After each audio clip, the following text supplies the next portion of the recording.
What's up, everybody? We Hey, are here. shout out Jason Weaver. I saw this on.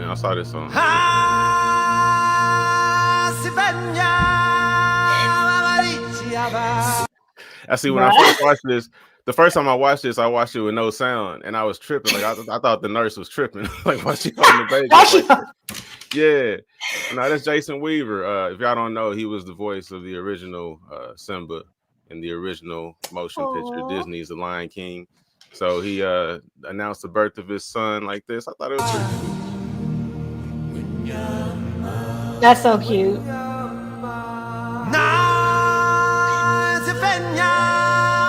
Congratulations, Jason Weaver. Oh, he And looks so proud. my bad, y'all. Uh, last night was all on me. I I fell asleep. I'm not gonna lie. I It's never happened to me before. I pride myself on being prompt and keeping my appointments and whatnot. But I fell asleep and I woke up hours later, frantically and very remorseful. I did set an alarm because I could feel myself slipping. I was watching Sunday Night Football. I could feel myself slipping. I set an alarm and it didn't work.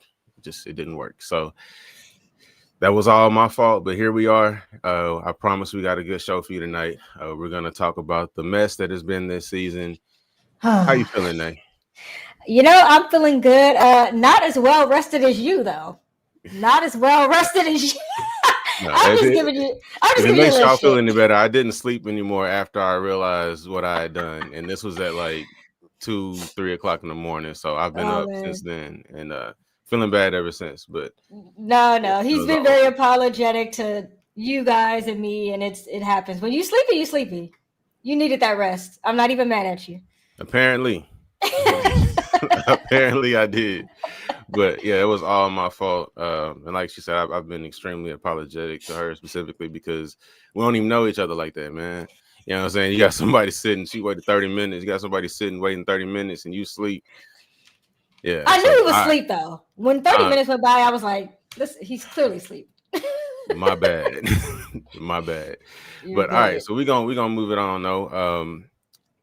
Yeah, so we're gonna talk about this whole ridiculous week, right? With regards to Love is Blind. What's been going on with these couples? Mm. It just I don't know. This season feels different. It feels like the beginning of something very, very bad for Love Is Blind as a franchise, unless they make Oh, some. No, seriously, unless they make some drastic changes. Because like right now, it's kind of funny, like just seeing so much ridiculousness in one season. But at some point, it's just the show is going to become a caricature laughing of stock. itself. You know Yeah, what I'm saying? Like yeah. it's not going to work. People aren't going to even for if it gets too bad, people are going to stop tuning in. I So almost didn't watch this season. I'm gonna be yeah, real. I almost tapped. I was like 9 seasons in. It hasn't been that great. I almost tapped out, but everybody was like, "Oh, well, not everybody. Some people didn't watch, but people were like, "Oh, we want to see." I'm not gonna watch it. I want to see reviews. Okay, so here I am in the shit show with y'all. yeah. Yeah, I appreciate you. Dwayne Banks says my good one. Yeah, I appreciate you. Isis, I feel bad. Like me and Isis, we cool. Yeah, I feel bad. I ain't mean to leave you hanging like that. Yeah, I did. I did. I left everybody hanging. It was scheduled that way because Sundays are football. I shouldn't schedule anything on Sundays. That was my mistake. I shouldn't schedule anything on Sundays during the football season. I'm too involved and I knew better. But here we are. Anyway, what were we talking about before I went off on that? How do I say? Is that Devian says they got to stop recruiting and casting from social Yeah, media. that's what I was gonna say. Yeah, the key I think to fixing this show is no more recruits.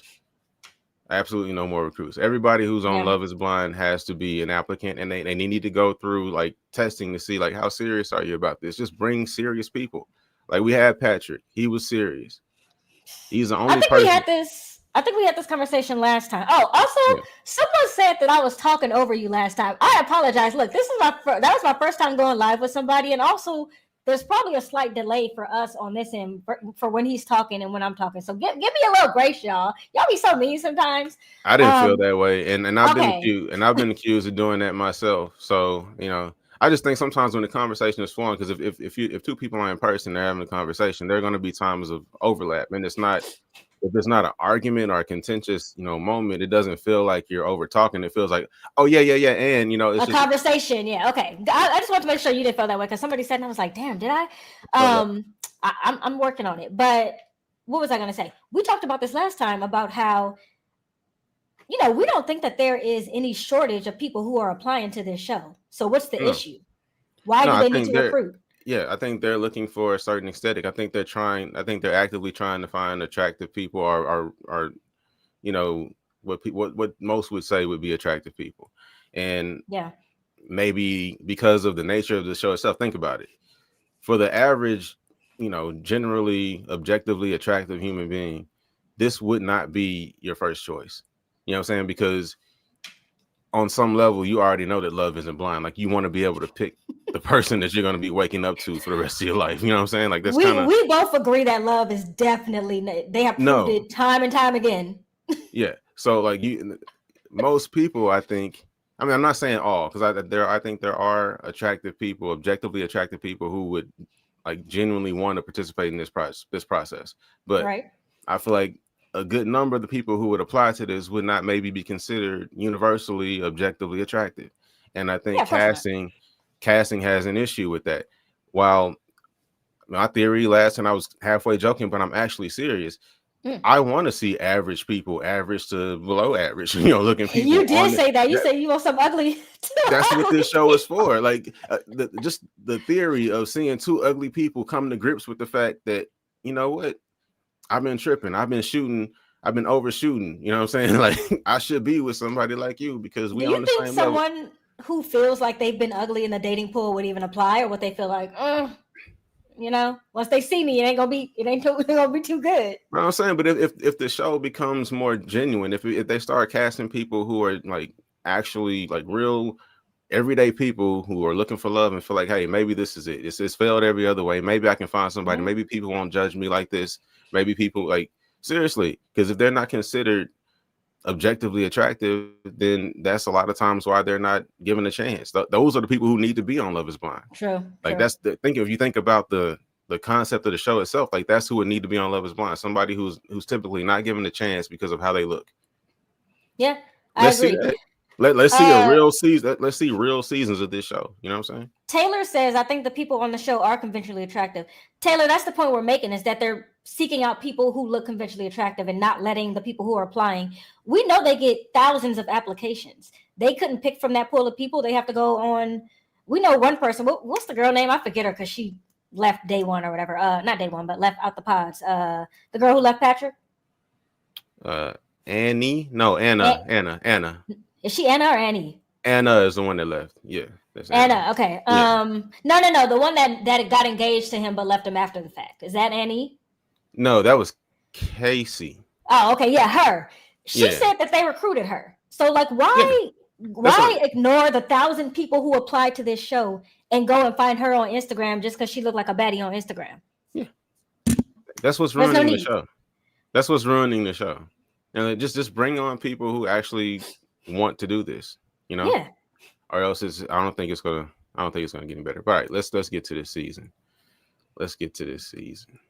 Well, these last two episodes.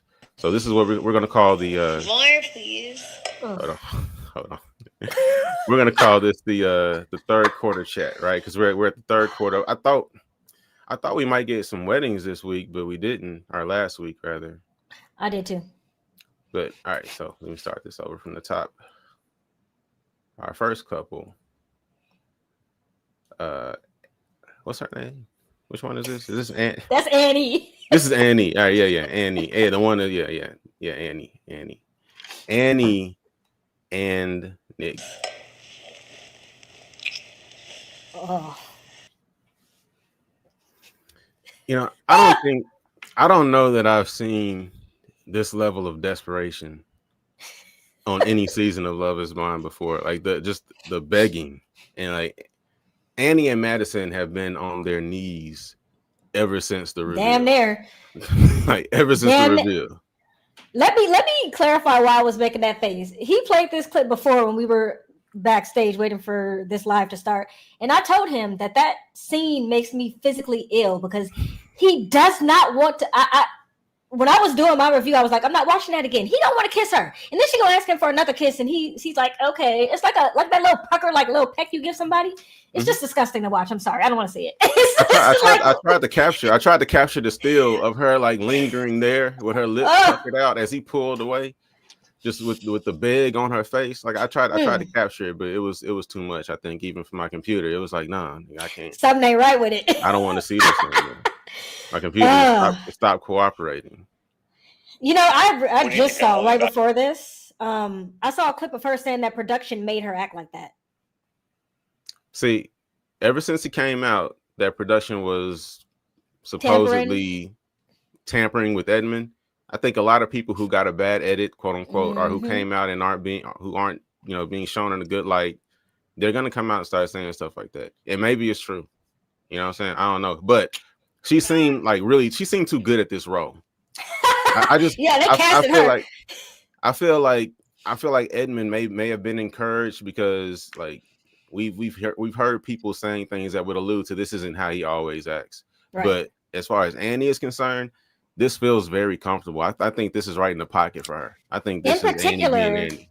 In particular, she said, well, they were making me have conversations with him when I didn't have anything else to say and the cameras were there. And so that scene where she says, well, I want you and I don't need you. She was like, well, they just told me they were going to keep filming and I had to say something. And that's what came out.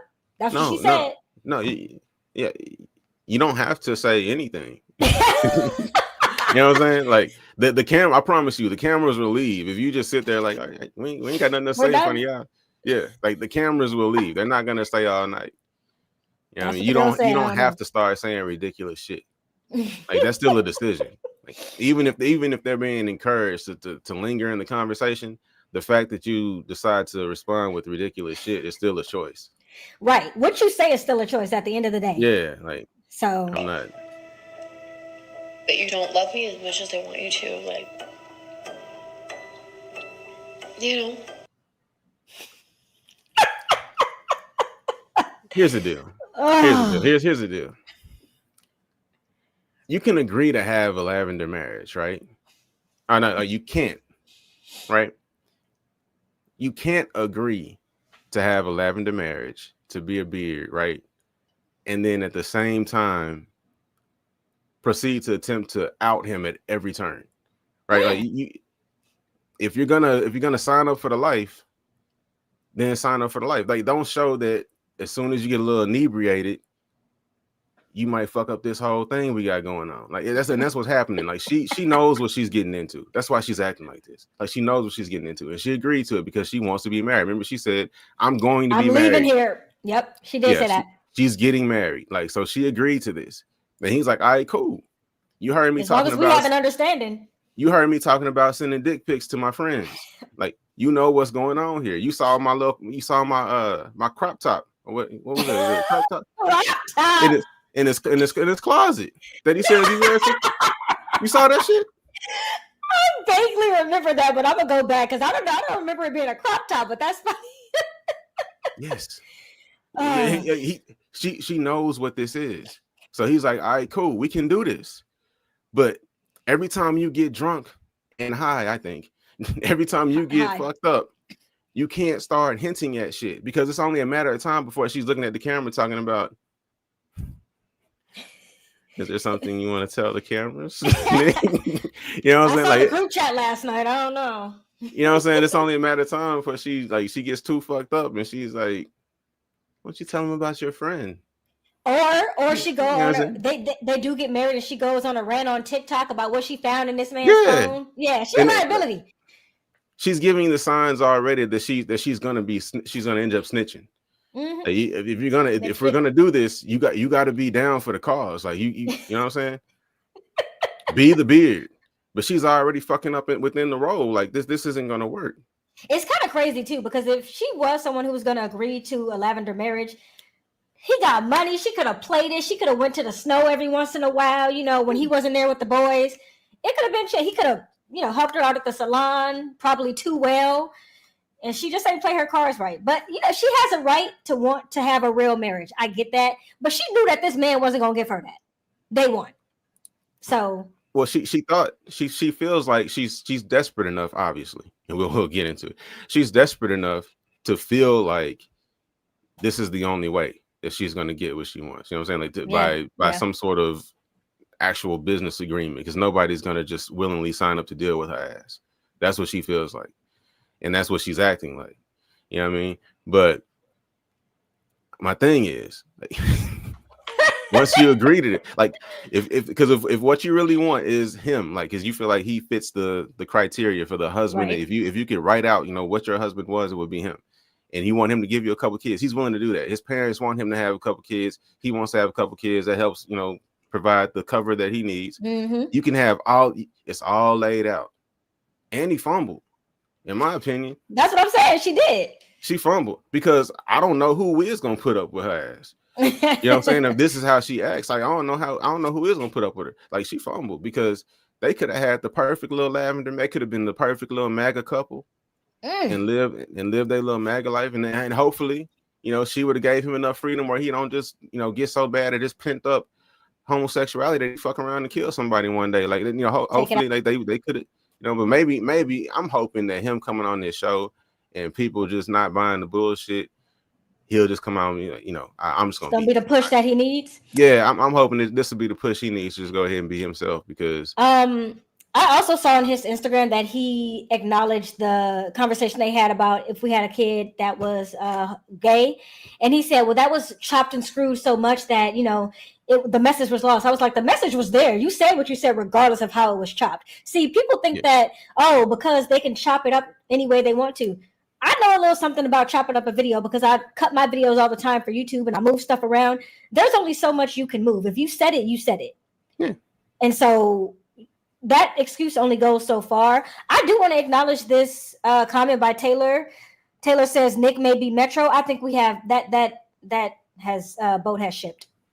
That man is not Metro. I mean, I was giving him benefit of doubt at first. Not now. There are just too many. There are too many things that just wouldn't be said or done if he said he was a size queen. Let's never forget that. Yeah, so anyway. You still ain't looked it up, don't? I mean, I didn't look it up.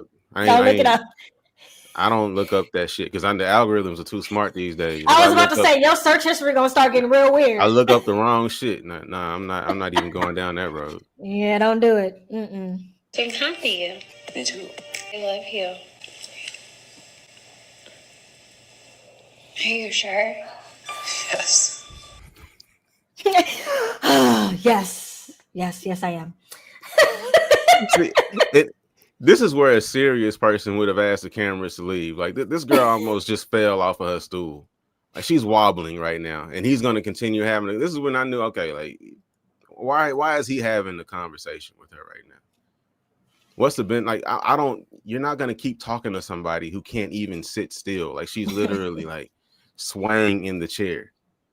I thought she was about to lean back and fall. Yeah, they need to get her some backs. Anybody with sense at this point would be like, okay, guys, we're good. Like, but he's gonna sit here and continue talking to this girl. But he was already looking for a way out. Wasn't this the conversation that was the last straw? Yeah, supposedly. This is where she again put words in his mouth, quote unquote, which he already told her never to do again. So now he has his out to go ahead and dip the relationship. But I mean, come on, like you when somebody is just like throw, you know what I mean? And if he's also around her, so he knows. Yeah, so he's full of shit. Everybody is, but I mean, she's going to go on to say that she loves him about 50-11 more times, and the next time we see them, we get to this point. That was a breaking point for me. Getting to the altar, that's not a happy idea for me. And this is how we know he's not used to breaking up with women. Oh, he's having a very matter-of-fact conversation as a breakup. He thought he could just go sit down and have a logical talk, and she would just understand like it is when he talks to dudes. To be fair, though, not only did she not understand, she went a little extra. She was like, "Well, no, I'm just not gonna let you leave then." So how about that? Who does that? The man said he's leaving. What you want him to do?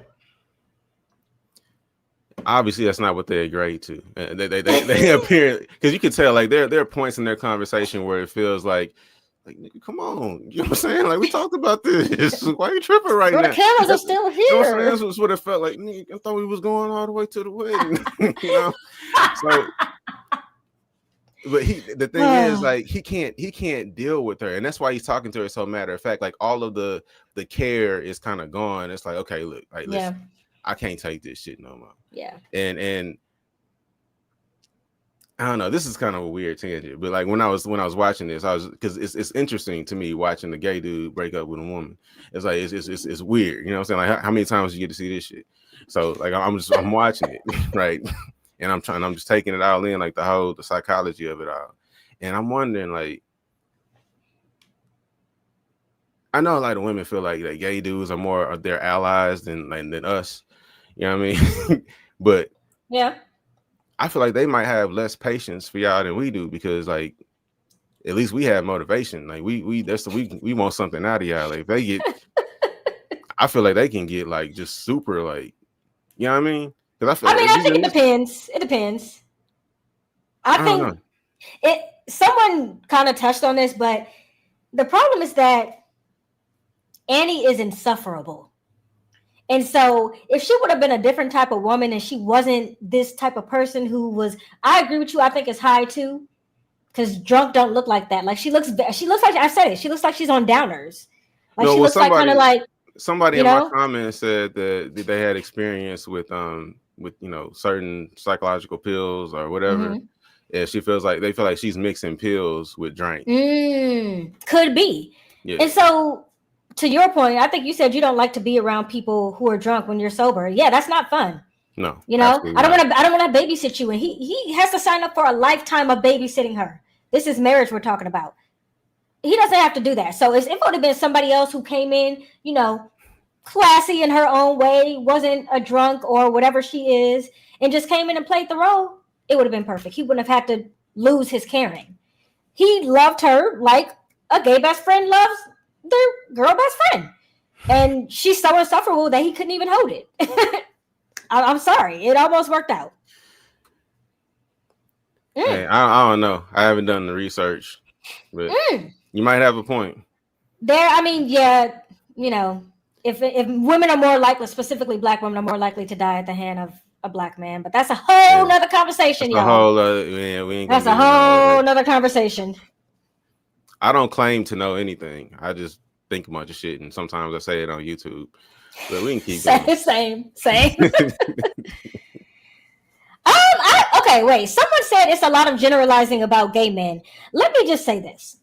And again, I don't know. I saw that too, but I don't know in what context they meant that. I don't know if they were saying that I was doing a lot of generalizing, or if they were saying that there just generally is a lot of generalizing, which leads to a lot of misconceptions and people just being, you know, having false conceptions about things, which, you know, happens with a lot of subjects. So that's the reason I didn't bring it up, because sometimes, and it's, you know, you guys are writing your comments, so I can't feel the inflection of your voices. Yeah, that's true. So I don't want to just immediately take something as, you're attacking me. I don't always know what context in which you guys are saying the things that you're saying. So for sure, you can't get tone in a message, so it's kind of hard. But I just want to say that, you know, I am from LA. I grew up in LA. I have grown up around gay people all my life. I've been to Pride several times.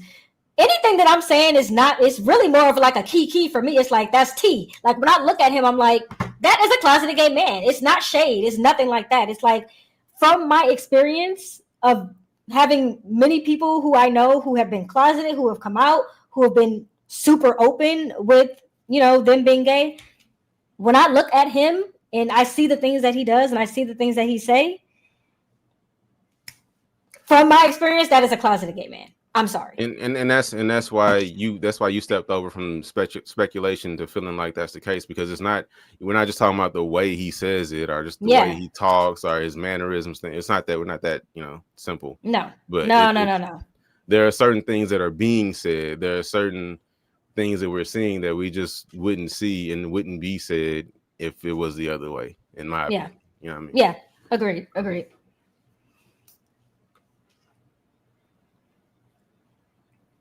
Like, I still want to get married. Please just try, please. I don't need you to tell me no right now. You're Nick fucking Amato. Like, you do everything. So why not do this with me? I'm saying no. Okay. That's a decision that only I can make. I'm choosing what's right for me. Hey. You would think that would be enough. You would think for a rational person, yeah.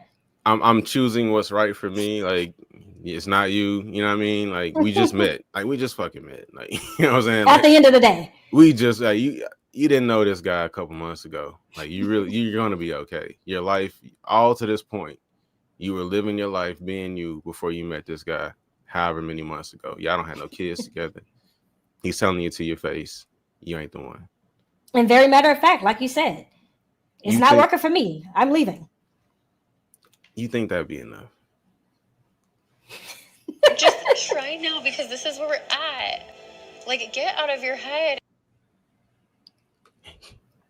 Bitch, get out of my life. Get out of my face. Oh man. Yeah. Yeah, it hasn't even been a Love month. me. It's been Like, 3 it's weeks. amazing. Please. Please, not for a man. That's crazy. Crazy work. Begging is insane. How long do you want to drag this out for? It's not fair of you to give me a no. You can't make 1 + 1 = 3. Not Like, fair. it's just, Watch we're me. fun. And see, that's where she's like, look, no, you can't make 1 + 1 = 3, but with me, you can. Listen, I can give you whatever you want. That's the point. We can make 1 + 1 = 3. Your mom and them can be happy. I can be happy. Like, come on, like don't lose the plot. You know Oh, because she can make 1 + 1 = 3. Like that's her whole position. That was why they got into this in the first place. But yeah, and in Insanity Land, you can make 1 + 1 = 3, and that's where she resides. So it all makes sense. It's all coming together. right, these are jokes. But Allegedly. Allegedly. Oh, Yeah, but that's man. all I got for these two. I mean, obviously that they break up right here. We don't really see them no more for the rest of these couple episodes. Final thoughts on Nick and Annie.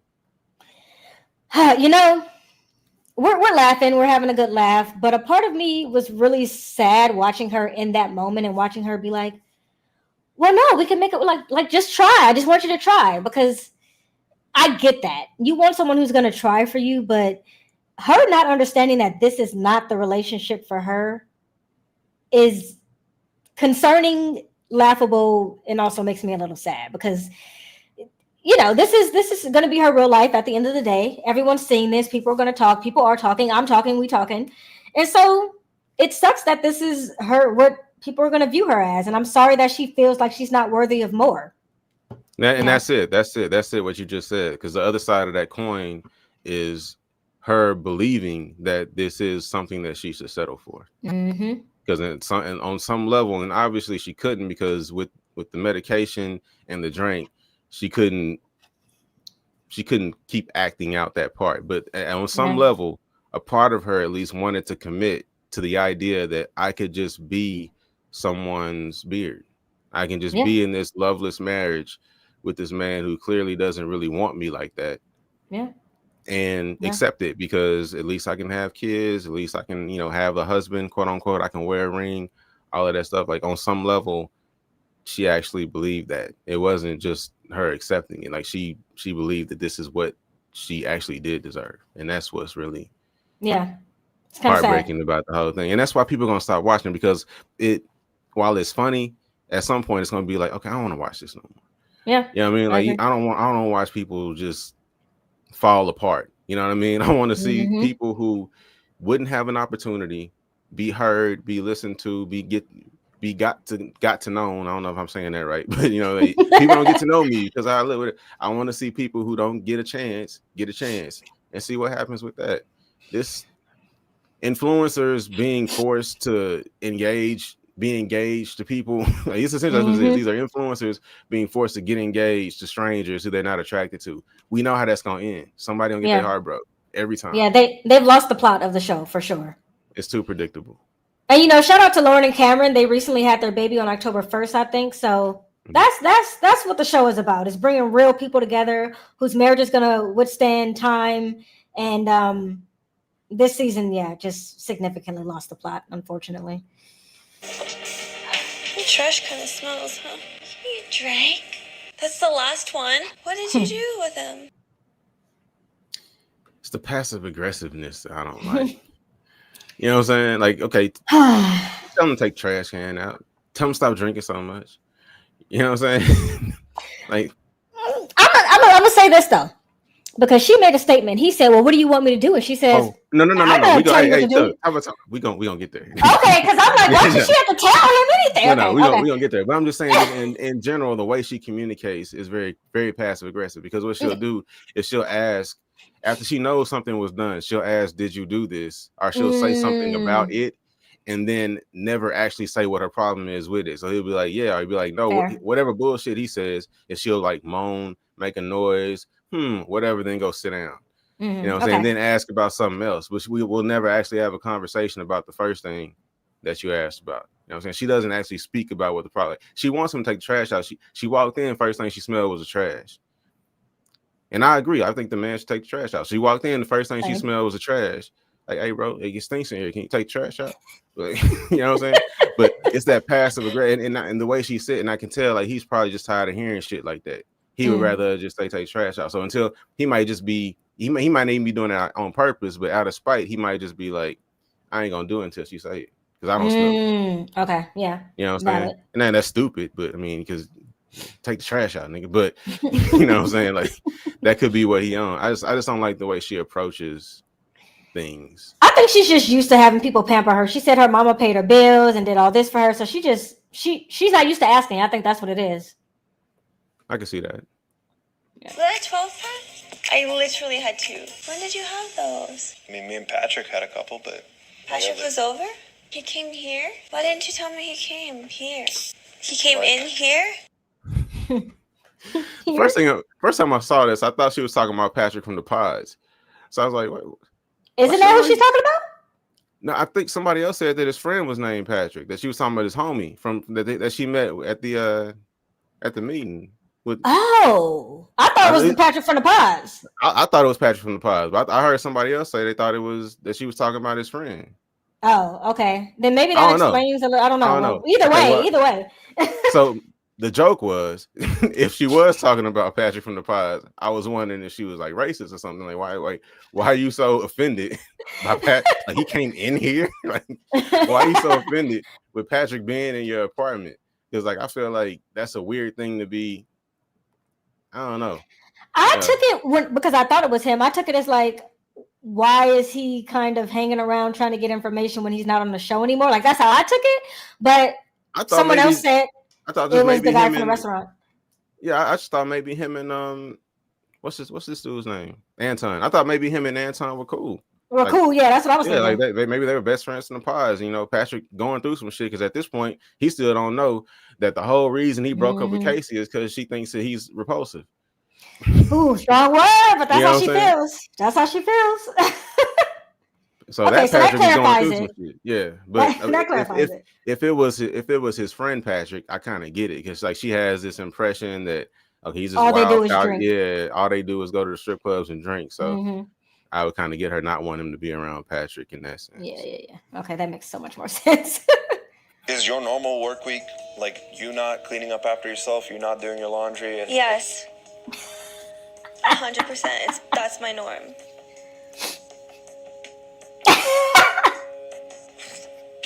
Okay. You gotta respect it. The way she laughed, and you see her, the way she laughed, like she slapped in his face right there. Like when he got quiet after she said yes, and he sat there with that look on his face, she laughed. Like she snuck, like she was like, I heard her. I gotta respect her honesty because you know what? The flip side is that he won't say that. She was asking him, is your norm to drink all the time? And he was like, well, I don't do it all the time. He gave a very, kind of not solid answer. Her answer was very solid. Yes, this is me. He could not say the same. The problem is she knows he's whipped, and now she's completely turned off because she's laughing. She's laughing at him. Like this is like she's toying with him. This is funny to her. And I'm sure there have been plenty of. Interesting. She's been in plenty of situations with dudes who feel like, okay, I better keep this, and they're willing to do whatever. And she starts testing them and doing and just fucking with them, and probably laughing in their faces. You know what I'm saying? Like she left that, bro.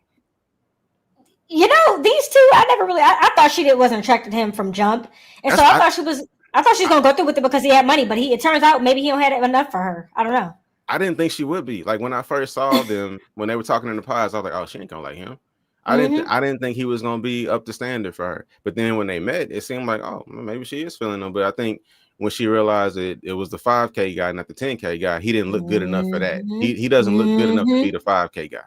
Exactly. You know what I'm saying? He looks good enough to be the 10K guy, but not the 5K guy. And he drinks a lot. Yeah, he definitely not good enough to be the 5K guy if he gonna drink. But this is a bad. He's in such a terrible position. Like she's laughing. Like it's a game to her now because she know, like he is completely whipped. Would you think he's whipped? Yes, I do. Because I have a feeling he's. I do. Now look, he could still end up saying no because he might have enough sense and like I don't want to be like this the rest of my life. You know what I'm saying? But as far as their relationship is concerned, like it was right there on the table. Like he was like, okay, since you coming at me about this drinking, is this your norm to leave shit all over the place? Like, yeah, that's what I want to do. Yeah. What you gonna do about it? basically. And he had shit to say, so he's like, okay, like we know what the power dynamic is here. You know what I'm saying? Sure. And I'm not saying that he needs to be in charge, but there should be some sense of reciprocity. There should be some sense of like, okay, if I'm doing for you, you're doing for me. We're if you have a problem with this, then I have a right to have a problem with this, and we can have a talk about it. Even if I disagree, if I don't think I drink too much, because we haven't seen him drunk. To be fair, he is drinking every time we see him, but we haven't seen him drunk. So he could. That's also part of the problem, though, because his tolerance might be hella high. He's Russian. Like he could be like, hey. I can compromise on the drinking, but at least don't leave your dirty clothes all over the floor. You ain't even got to wash them. Put them in the dirty clothes hamper. Like, can you do that? Because that was fine when you were living by yourself. If that was your norm, but you don't live by yourself anymore. When you move in with somebody, your norm can't just be your norm because it was always your norm. You have to be considerate. Like now we live together, so I'm not going to do the things that I was doing when I was by myself. Yeah, you know what I mean, that's a reasonable ask for somebody in a relationship. She's not even willing to do that. I think it's very much her way or the highway, and she's used to getting her way with guys. And no, she does this with guys that she can do that with, but she doesn't like those guys, so she just plays with those guys, and then eventually moves on to somebody who won't put up with that shit. But then she don't know how to stop doing the shit. So at first, like she enjoys being told, like it's fucked up. This is what she does. Like first, she enjoys being told what to do because he don't listen to me. He ain't like Anton, weak ass. I could just run all over Anton. Like, oh no, he ain't listening to me. But eventually, because she's the princess and her mama and everybody else been taking, that's why her and her sister don't get along. They ain't talk about it, but I bet that's why her and her sister don't get along. Because her sister tired of a shit. Probably. Her mama did say, yeah. Her sister probably tired of a shit. Like, I don't care about her going on this show. She ain't finna marry whoever she met on that show. They ain't finna get married. If they do get married, it's gonna be a mess. I'm not dealing with Alini and her bullshit. That's what her sister is on. So she get with a nigga that don't listen to her bullshit, and she likes that because it ain't like Anton, weak ass, who was listening to her bullshit. But then eventually, because she is a princess and she's used to people listening to her bullshit, she get tired of the nigga that don't listen to her bullshit. So now she want to go find somebody else who does listen to her bullshit. But she don't like that nigga because all he does is listen to her bullshit. She can run all over him. That's boring. I want somebody that's gonna fight back. I don't like that. Doesn't want to. I'm gonna get somebody who don't listen to my bullshit. The problem is she doesn't have all of the qualities that she needs. See, I feel like the pool of men who are going to be wealthy enough for her is already small, but she's looking for an even smaller part of the population, men who gonna have enough money and let her get away with whatever she wants. She's not gonna cook. She's not gonna clean. She Cardi B up in here. What are you doing? What do you bring to the table? I hate when men say that, but girl, you bring in absolutely nothing. The idea is that if you're gonna be a stay-at-home wife, mom, whatever, you should be doing some stay-at-home stuff. If you want to be at the very least, bring friendship. I'm saying, no, I'm not even asking for that, but at the very least, bring friendship. At the very least, because friendship is consideration. You're considerate of your friends. You don't just do whatever the fuck and not care how it's going to affect your friends, or you're not going to be friends for very long. So at the very least, if you're not going to be a cook, at the very least, just be considerate. You know what I'm saying? No, and that conversation they had she was very inconsiderate. Yeah. Like the way she said that was very inconsiderate. That's been her theme throughout. That's just who she is. It's just now, to be fair, he was also inconsiderate because he drank all them damn beers. It was the last one. He talking about we can split it. Like, nigga, give her the. You know what I'm saying? Like, you've had enough, nigga. You drank the. All right, we'll get there. We'll get there. You've had enough. Oh man.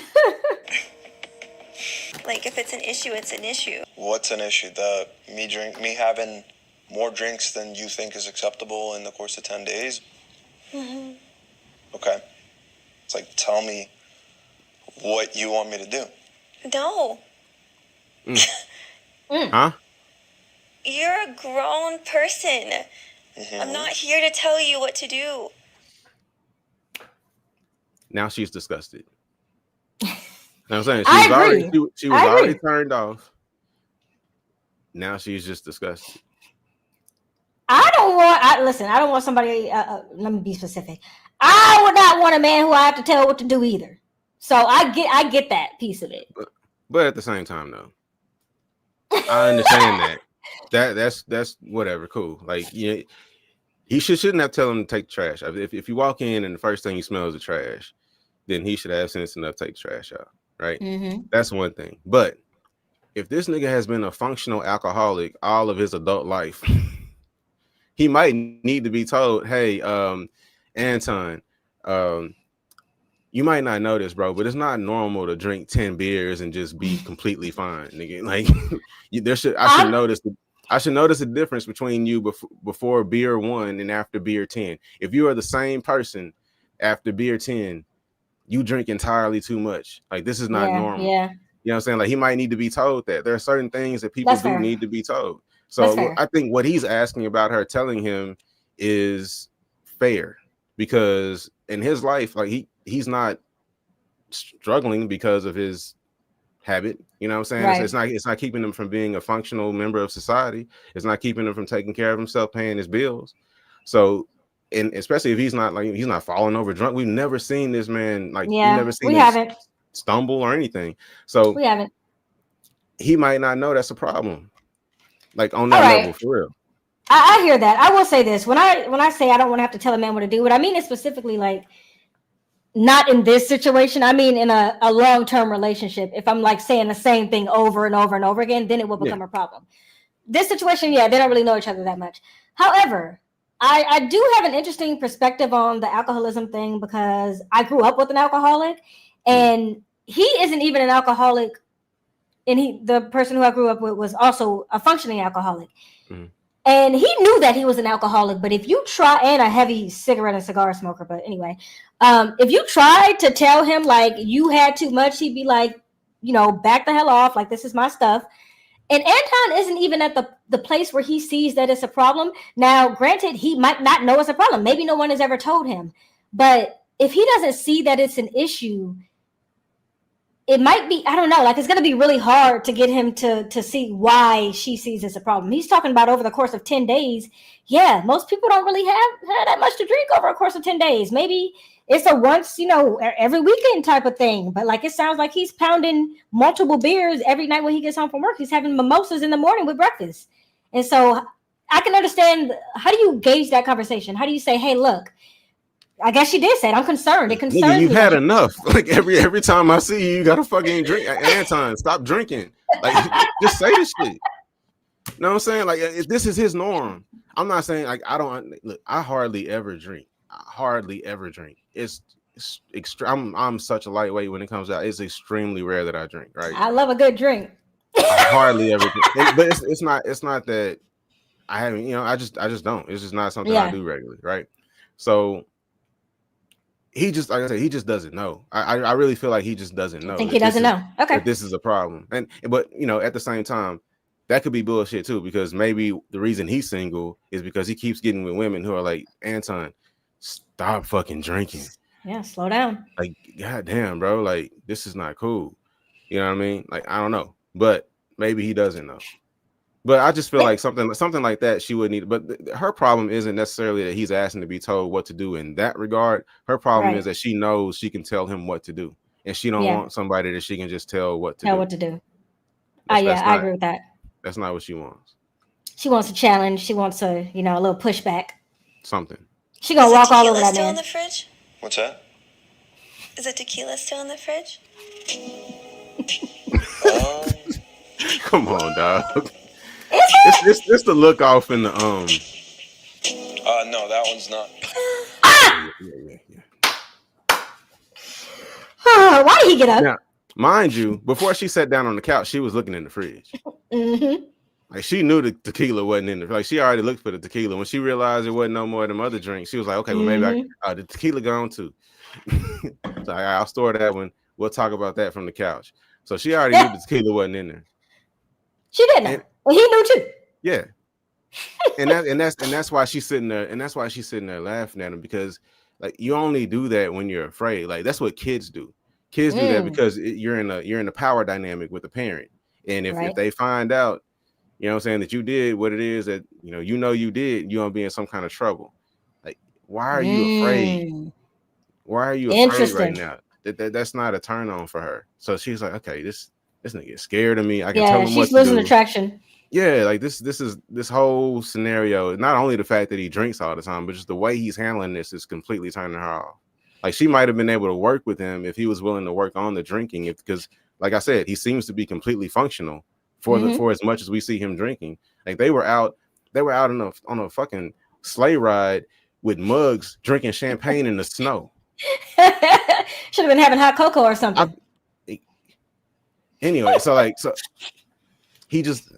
think she would have been willing to work with him on this drinking thing if he had some kind of backbone and he was just like talking to her like a normal person, as opposed to someone that he knew he can't misstep with, or he's gonna lose this once in a lifetime opportunity. I just feel like he's too weak. Ultimately, Anton's too weak. He's too weak for this. He's too weak for this. Yeah. I mean, I feel. I don't know. I was gonna say I feel bad, but I don't know if I do. I don't think they belong together, so maybe I don't feel bad necessarily. But no, they definitely don't belong together at all. All right, what we got next? We're done with them.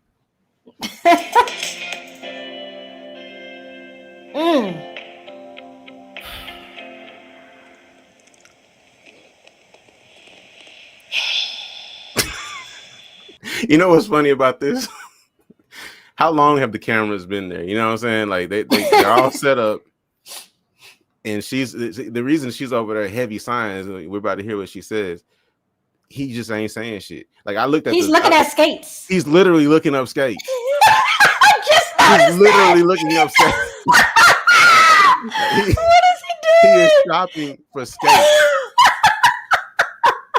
Oh, Edmond. So they sitting there. The camera's gonna be here at 2:00. All right, I'm gonna go. You go sit over the couch. I'm gonna be over the kitchen counter. The cameras come. Everybody all set up. Here come the cameras. All right, they already beefing.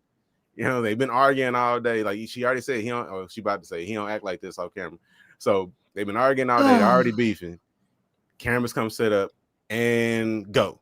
And go. This nigga Action is shopping for skates, refusing to talk, and she knows she got to start the conversation. Like, she's tired. Yeah, she is. She's at her limit. Tired. But at the same time, then, all right, we'll go, because we're gonna ask her some questions.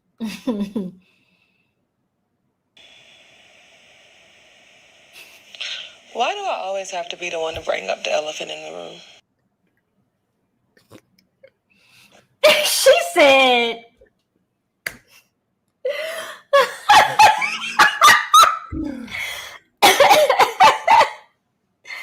Oh man. Look at her face. She's bewildered right now. She Oh man. Oh, and that's what I'm saying. Like, she always has to start the conversation. She has to carry every scene that they're in if they want to have like an adult conversation. If there's gonna be on some goofy shit, he got it. can't get over her face in this still right now. You know what's funny? The reason that I stopped using this. I'm like, it's a little. You gonna donate one? Hey, listen. Go ahead, donate a mic. But go ahead, because let's be a part of the solution. The reason I stopped using this mic to record my videos is because I wanted a better one. But that one that I use plugs into my camera. So you know what? If I get enough YouTube AdSense at the end of the month, maybe I'll buy a new mic for the lives. This is a good time. Hey, everybody that's watching on Nate's channel, go ahead, like the live, follow if you're not already following, subscribing. I mean, whatever. Do the same shit over here if you don't mind. Just go ahead and hit like and subscribe. Yeah, give the live a like too. You know what I'm saying? So niggas can get mics. You know what I mean? Apparently niggas need mics. So let's get the subscribes and the follows so niggas can get mics. For real. I tried to say something last night. When I was trying to talk to you. It's funny. I'm not trying to, but seriously, when I tried to come and talk to you.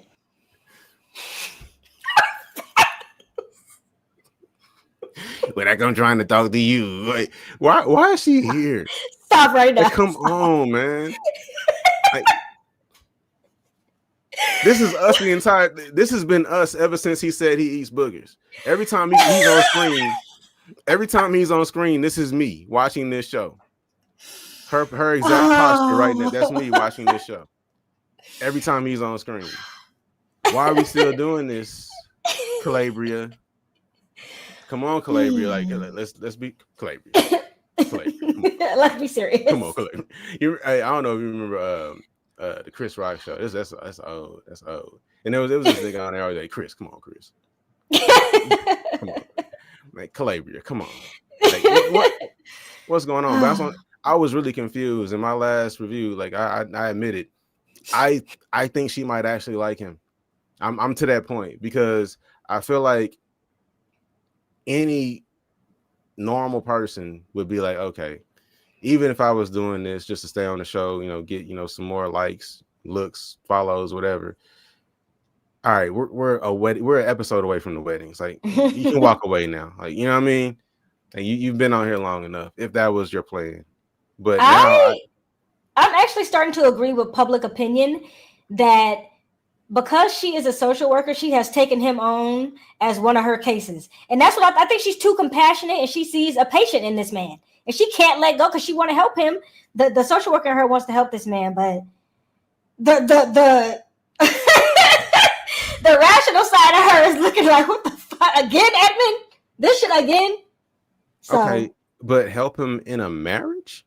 Like, you're like, because I feel like there are certain things required in certain relationships, right? And so for marriage, like, there has to be like some sort of romantic spark. No, she's not going to say yes at the altar. I think she doesn't want to leave him hanging during the show. That's the thing. I think she actually likes this dude. I'm really starting to think she actually likes this dude. It's just certain. It's the way she says certain things that she ends up saying, and we'll get to her calling. Well, we can talk about it right now. She called him a bitch, but she said it. She didn't like you, bitch. It was like it was in frustration.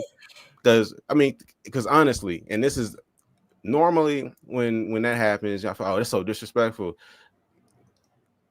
I'm capped. I don't necessarily feel like it's disrespectful, but I don't know. Maybe this is a toxic trait of mine, but it's just like I understand. You know what I mean? You get mad enough, you know what I mean? So you might slip. You might say some shit if you get mad, but hey, it's cool. Whatever. Yeah, some people disagree, but before that, when they were pulling up to the cabin, and he was doing all of the extra shit that he does when the cameras are rolling, like wee, like just yelling. And she's driving. First of all, she's driving the thing. Like, come on, bro. Like, he's behind her. He's already like in this kiddie position behind her. He got his hand around her back. You know what I'm saying? And I'm all for women empowerment, but come on, nigga, like just drive the fucking snowmobile, nigga. Like, but he's in the back, number, and then he's doing all of this weed shit and then they ain't even going that fast. Like she's like, you could tell, like the camera is keeping up, and then they're like literally at a crawl. Like, it's just she's probably, because she's driving, she probably ain't punching that shit. You know what I'm saying? She just no, it's all snow. She's already in a bad mood. They've been arguing the whole way up there. So she ain't just hopping on this snowmobile ready to go, do tricks and shit. Like she should not have.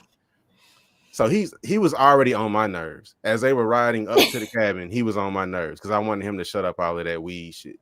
Like I just it was annoying to me because like you're a grown man, bro. Like why are you? He's eccentric. Yeah, okay. So he was already on my nerves. So then when they get there, he goes and sit down. She's like, I'll go get us some hot coffee. He's like, all right, cool. Go sit down. She go get the hot coffee. She come back, hand it to him. Thanks for helping. Mm-hmm. He don't say nothing. Mm-hmm. He knows she mad. All right. Anyway, we'll get back to the bitch. We'll get back to the bitch, but Annie told Nick that he's perfect. I thought it was funny. It was funny because like nobody's perfect, but here she is saying he's perfect, and I was just like, oh, that must be nice as a joke. Not a joke. I'm just saying, like you see the way he's talking. And what's your stance on that? On him saying that in front of the group? I don't care.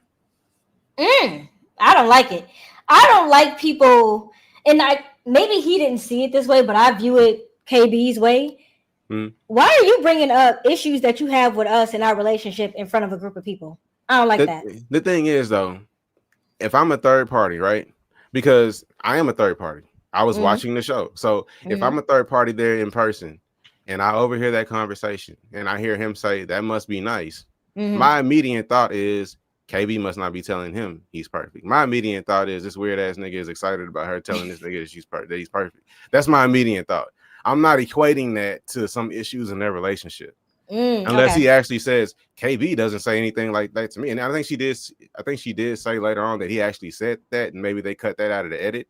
But if he actually said that KB, before she, got all up in his face and was, interrogating him, if he actually said that KB doesn't say nice things to me, that must be nice. It would be nice to hear. You know what I'm saying?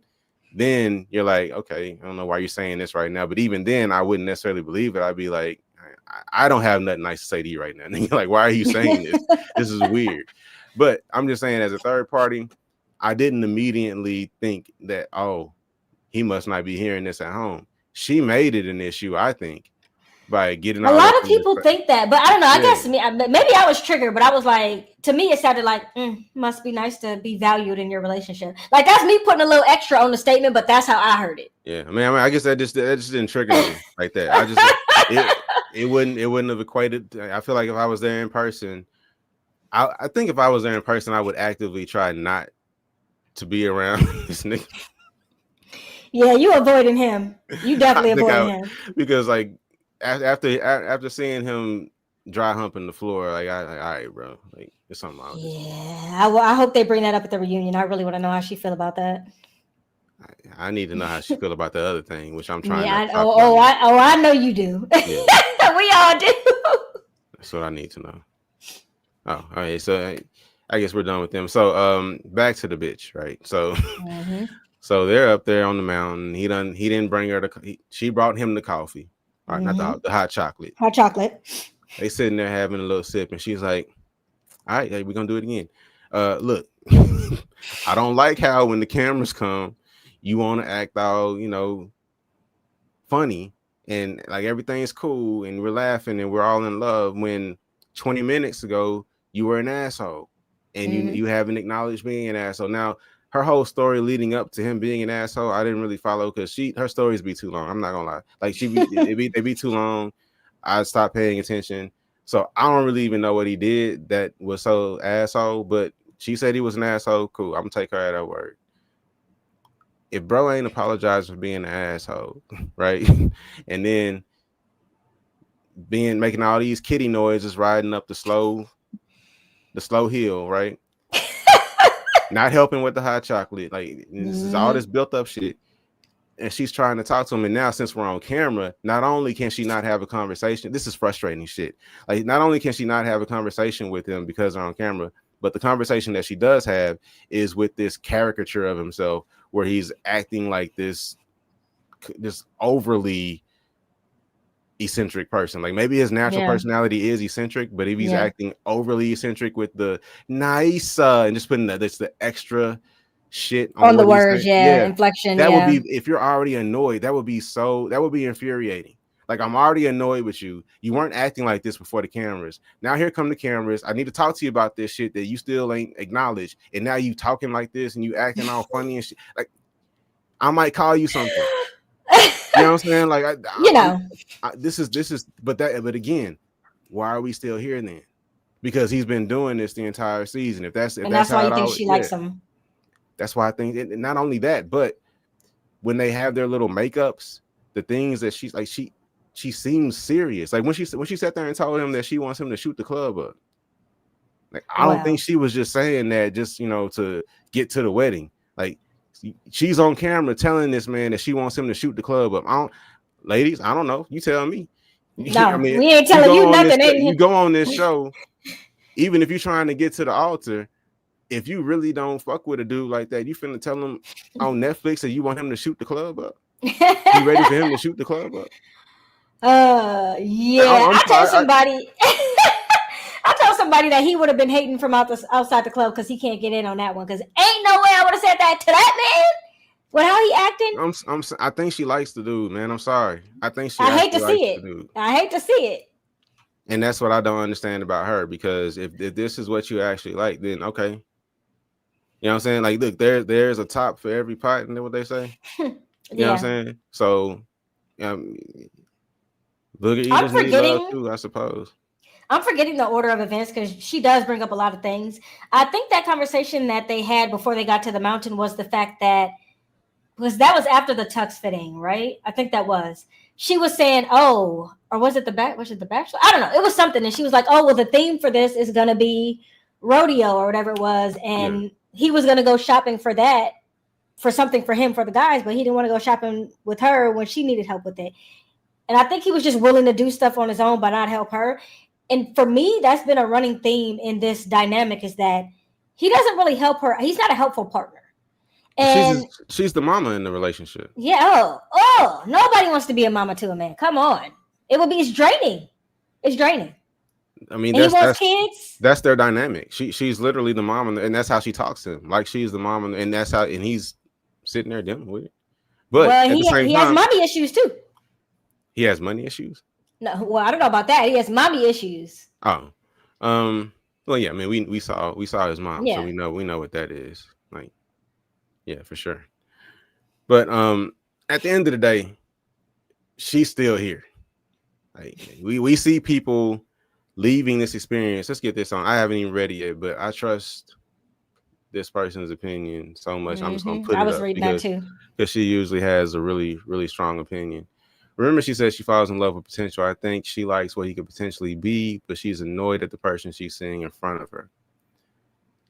I don't know what potential she sees. Now that's a different question. Yeah, like, what she's not a good scout. She's not a good talent scout. She needs to hire an outside agency to scout talent for her. She did. Love is Blind was supposed to be the agency she hired. But think they don't have a good track record. They don't. With black women. They just don't.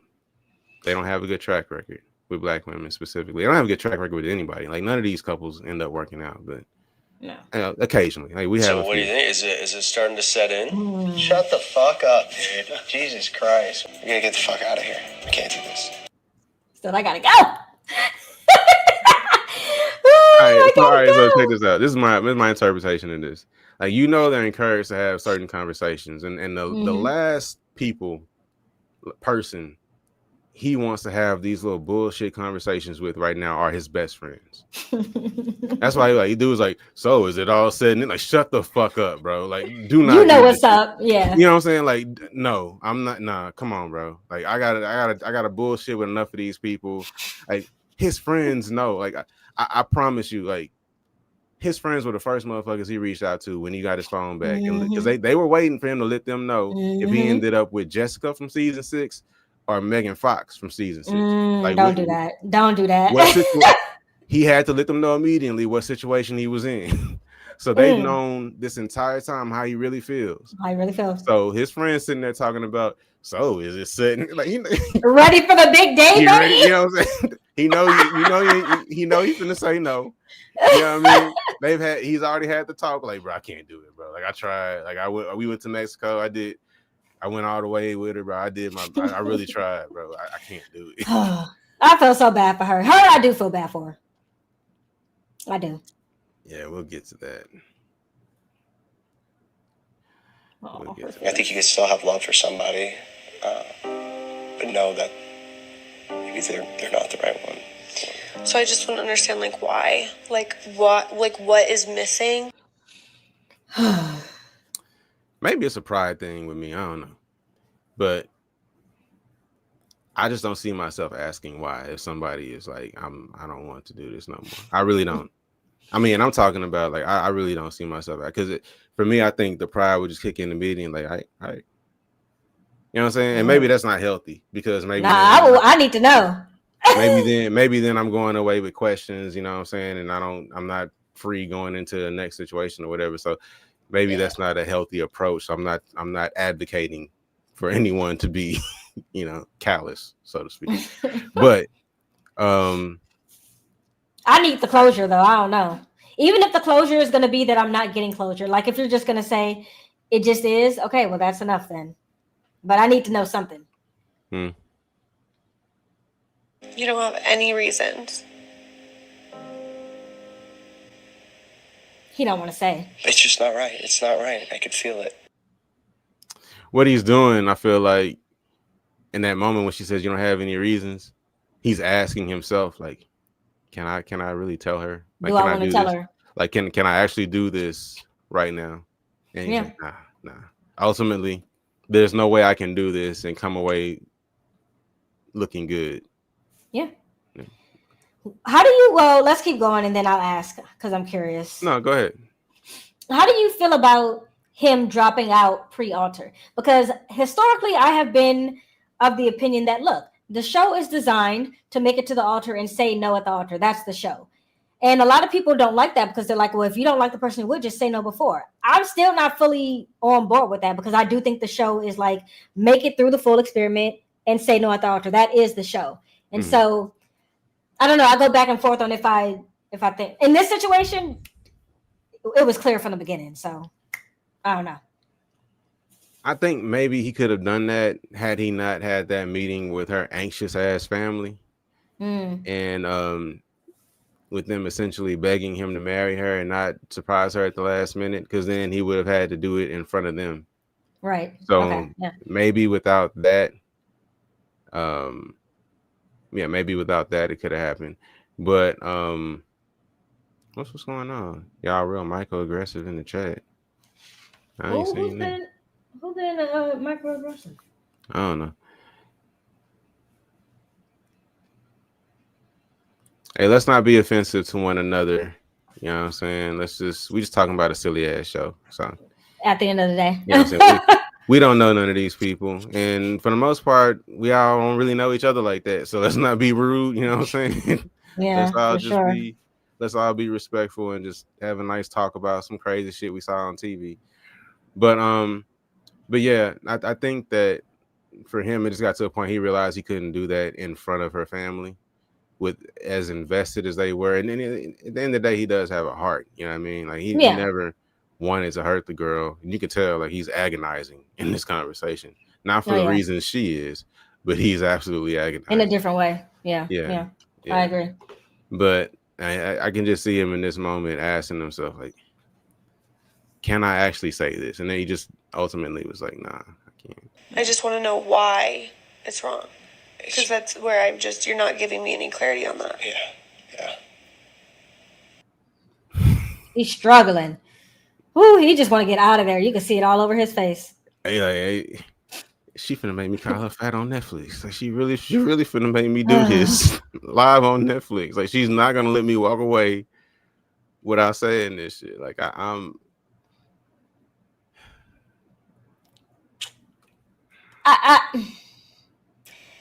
Yeah, I don't know. Like, if not me, who and why? If not us, why? What is it about me that isn't working? It's not a me thing. I don't know. But she is pushing him. She's really pressuring him. Come on, man. But I'm saying, like, how do you get to the point? Like, if it's not me, then who? And why? Nigga. No, it's never that serious. If it's not you, then cool. It gets worse as she goes on. It's not anything I can pinpoint. It is interesting to me that this is on the heels of us running into all the singles. Look at his face. He's struggling. No, because she's starting to piss him off now. You know what I'm saying? Because like, if you already trying not to hurt somebody's feelings, right? You sitting there, yeah. I'm doing you a favor right now. I'm trying not to hurt. I'm trying not to say this shit on Netflix. You know what I'm saying?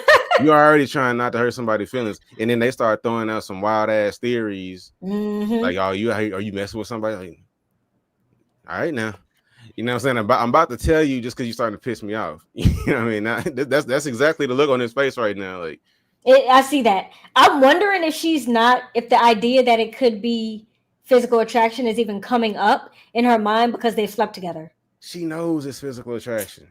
She might be like, look, we're sleeping together. Maybe not. She heard that man say that she's not his usual type, and that never left her psyche, whether she admits it or not.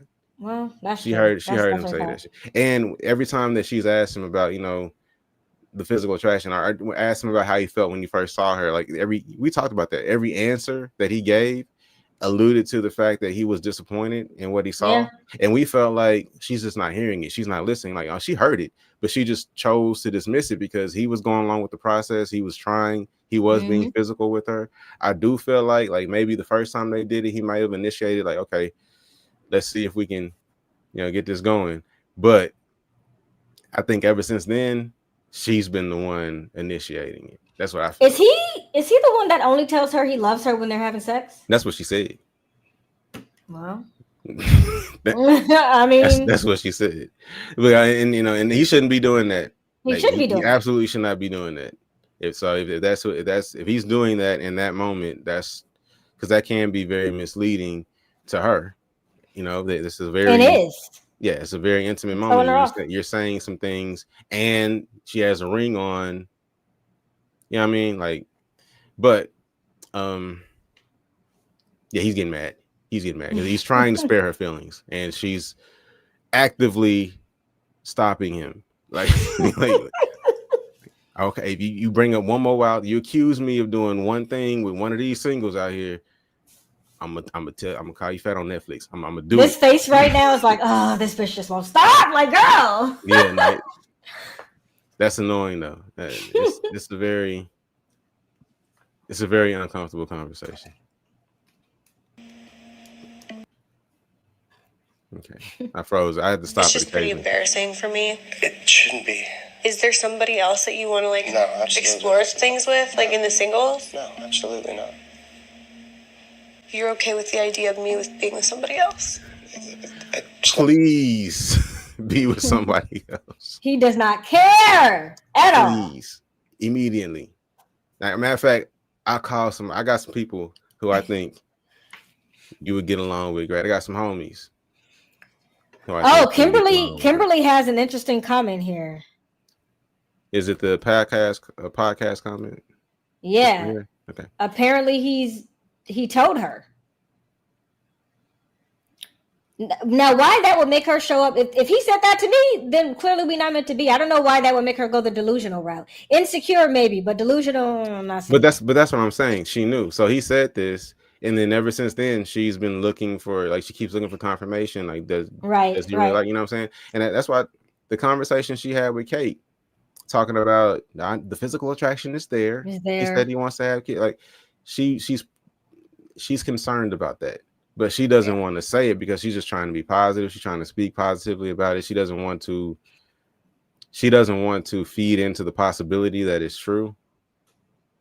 I feel like, I mean, if he told her but I mean, she's actually trying to believe this narrative that he can overcome that, even though we've never seen a man overcome that.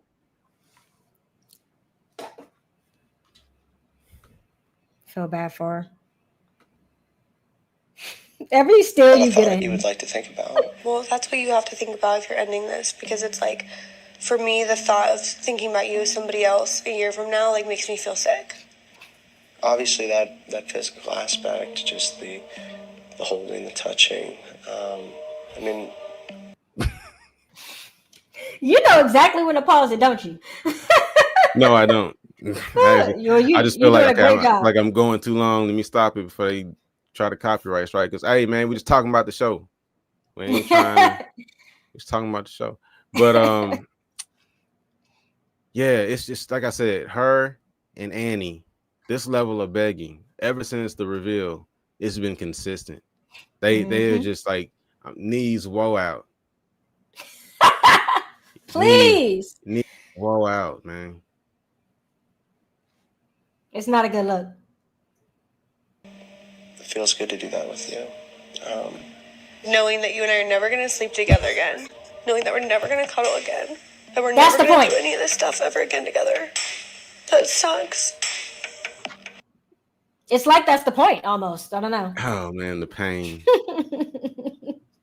The pain.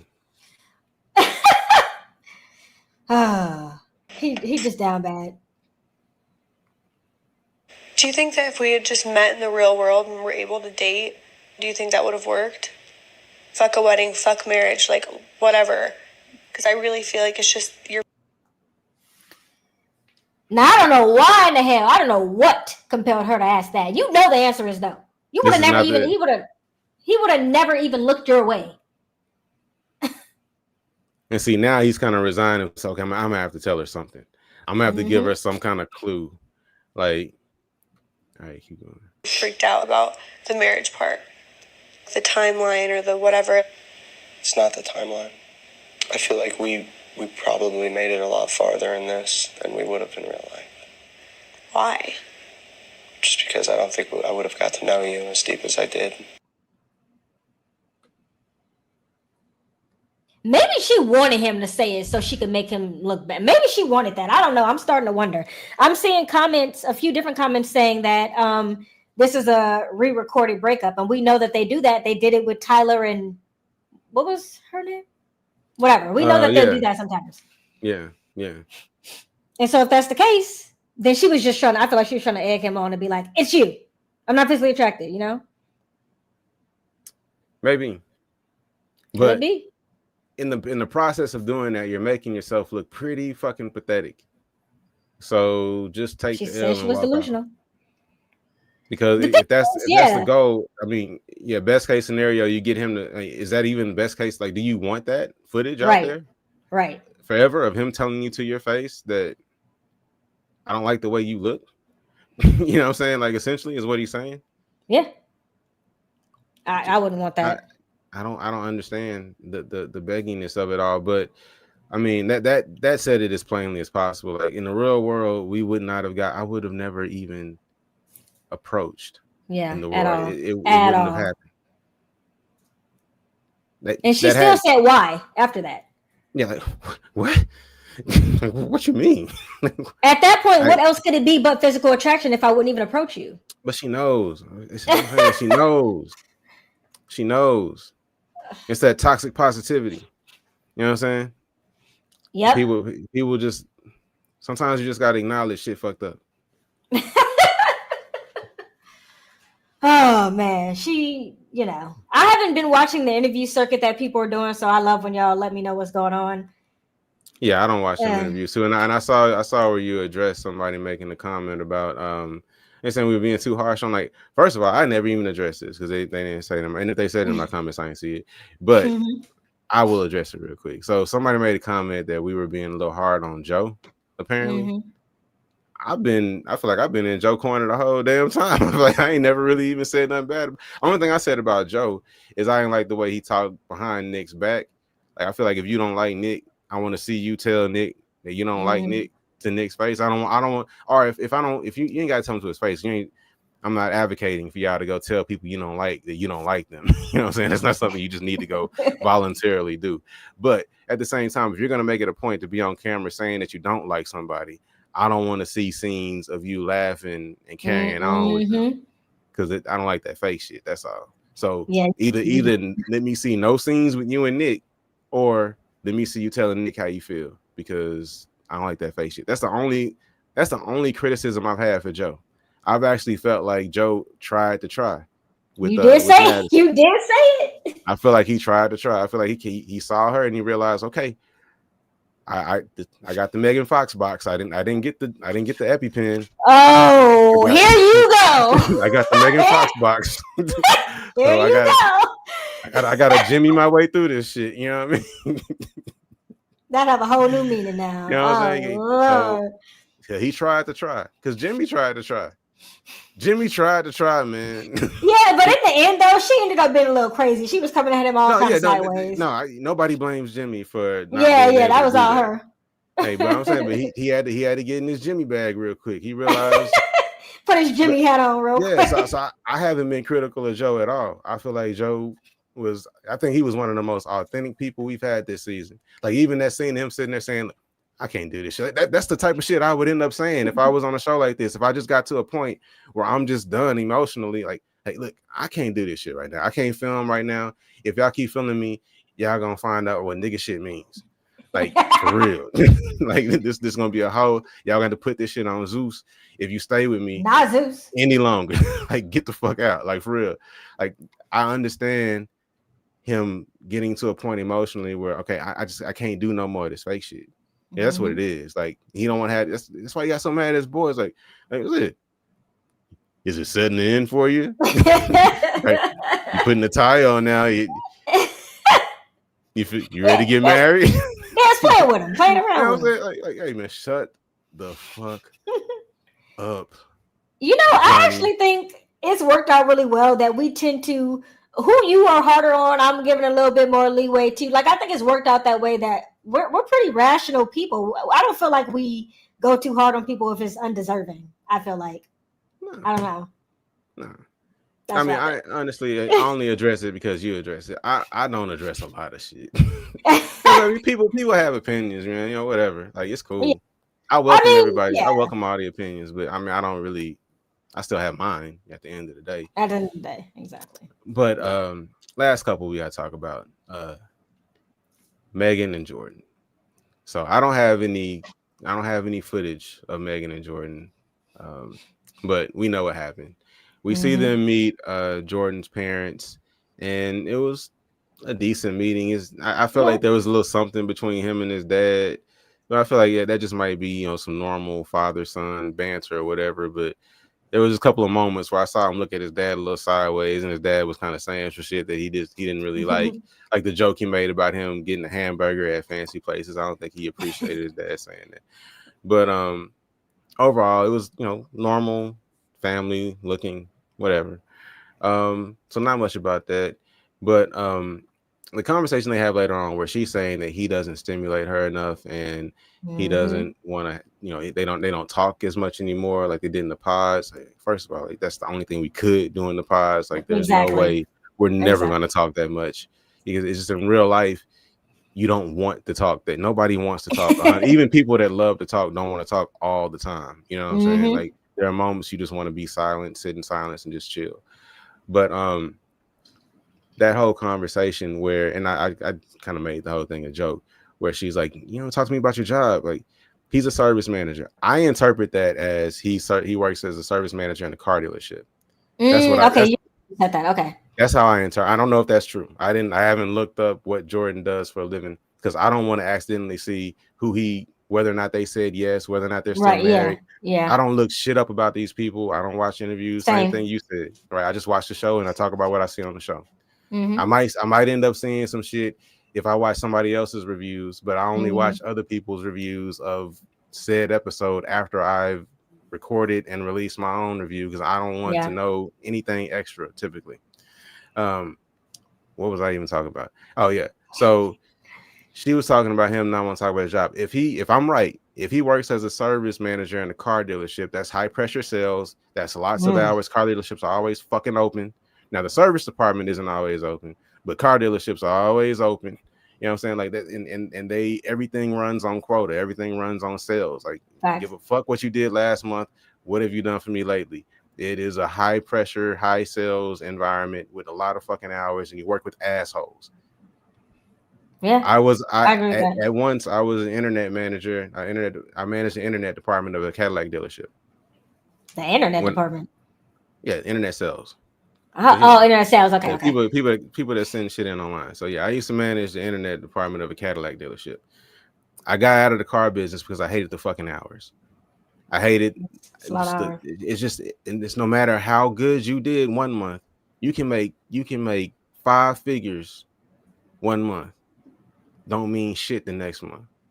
You know what I'm saying? It just never stops. And even though the service department is a little bit different, you know, the sales is not as high pressure, but they still have sales. Like there's a reason when you go in for a fucking oil change, they tell you everything else is wrong with your car. You know what I'm saying? they trying to meet a fucking quota too. You know what I'm saying? They trying to make sales too. They got shit to do. You know what I mean? So if that's his job, I understand him coming home not wanting to talk about it. Yeah, I really do. She doesn't get that because whatever she does, she obviously was very passionate about, because you're not going to be successful in something that you don't enjoy or you don't have some sort of like real drive. Yeah. I mean, like, so I imagine that she enjoys what she does / did to get to where she is in life. I imagine that she probably enjoys stimulating conversations about career and career goals and all that type of shit. All Jordan cares about is being able to provide for his child. And that's all. As he should. However, he can do that. So if he went into work tomorrow and they were like, you know what, Jordan, we don't think it's a good fit. The people don't like your tattoos. You gotta get the fuck out of here. He would be fine. He go find another job. He would be upset about the money, but I don't think he would be upset about the job itself. Yeah. So he might not want to talk about that shit when he comes home. Now, but if he's coming home and just refusing to talk at all because she's getting on his nerves, that's a whole other conversation. But if she's truly upset about wanting to have these stimulating conversations about work and career, those aren't the conversations that Jordan is going to want to have. Jordan's going to want to talk about what we can do next weekend with Luca, or, you know, what movie comes out, you know, in a couple of weeks, or when we can maybe go to fucking Six Flags or some shit. You know what I'm saying? Like, Jordan wants to talk about simple shit, like what we going to eat tonight. You know what I'm saying? Can you stop at that fancy place you told me about and bring me some of that shit home? You know what I'm saying? Like that's type shit Jordan's on. Well, she want to go out and eat at the fancy place. So she not only that, she want to go to where the shit come from. You know what I'm saying? Like she want to go eat there. Yeah, let's fly to Italy real quick. Yeah, she want to go get the authentic shit after climbing the mountain somewhere, and that's cool. Like that's a lifestyle that she's earned. If she can do that, but for a nigga with a kid that has, you know, 50% custody and has to pick him up on this weekend, or, you know, see him on this day, pick him up from school on this day, you can't just up and go. And even if you take the kid, like he said, the thought of taking a child to Italy, a 5-year-old, it's a chore. You're not. It's not necessarily a joyful thought. I'm sorry, it's not. Well, you know, I don't have any 5-year-olds or any children at all, but I can imagine it's a lot when they're that small. Mine are way past 5, so I've served my time in that department. But I'm just saying, like, traveling with children, it is a chore. So and the thing is, like, neither one of them is wrong in what they want. Like, whatever lifestyle she wants to live, she has the right to desire that, and she has the means to attain it, right? Yeah, that's my stance too. Someone actually just asked about it. Can we see her dropping her lavish life? I don't think she should have to. Neither of them should have to change their life that much for the other person. Compromise is one thing, settling is another thing. And if she has to give up all her vacations and her going to eat at Michelin star restaurants every night, that's not fair to her. And for Jordan to have to give up his parental lifestyle is not fair to him or his child. So neither should have to change that much. Well, they're just going to have a conversation about how this is going to look going forward, because the truth is, if she doesn't want to compromise her lifestyle, she wants to be able to do these things with her partner, she's going to have to level him up. And if that is the option, then okay. But you still have the kid, and he's not going to go from 5 to 15. He's never going to be free to just jump and go whenever. But he'll be a lot more free and flexible if in some way she can either level him up or just say, okay, I got it. You ain't got to work. You know what I'm saying? But I don't think he's going to want to do that. No, he would not work at all. because he has a child and he can't put himself in a position to where if something were to happen with this relationship, now I can't take care of my child because I'm dependent on this woman. And that's one thing why I felt like they could work, because even though he's not on her level financially, he's not trying to like live off of her. He's not trying to use her. He doesn't see her as a meal ticket. He's like, oh, well, I mean, if you can accept this about me, I can accept that you have more. I'm not going to be intimidated by that. I can still love you, but this is my reality. But I don't. That this is about more than his kid happening to have the same thing that your father died of. Exactly. And I feel like for her, this is so much to do with the coincidence that his child and her father both had diabetes. Well, she said it was a sign from her dad. So that's fine if she feels that way. But if I'm Jordan, I'm eventually going to be like, hey, I'm going to need you to stop talking about your dad so much in reference to my child, because I know, seriously, because power of the tongue type shit. Like your father, that is, it's tragic what happened to your dad, but I'm not speaking that into my child. He's going to overcome this. He's going to live, beyond, whatever. So we're not going to keep talking about this tragic situation with your father in relation to any time my child is brought up. Please stop bringing that shit up. I'm sorry. Yeah, I see what you're saying about that. For real, like that's like, all right, we get it. It's a sensitive topic. It's a sensitive topic, but I do think she sees it as a sign, though. So, but I need her to I need to see what else in this relationship now she's holding on to, right? Yeah. Because in the pods, the thing was Jordan was the comic relief. You know what I'm saying? What was it? Blake was the perfect man, quote unquote, but he wanted Anna, and he ended up leaving after Anna left. So Blake is no longer an option. Mike is an asshole. So couldn't do Mike. Her type. Will cheat on her every fucking chance he gets. From day one will be every chance he gets.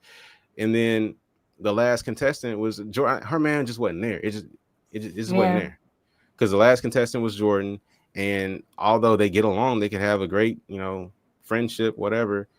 It's not, I don't think their lifestyles are just aligned unless she's willing to somehow level him up and can get him where he's on her level, but still working. So he's still earning an income, but like maybe she has a connect.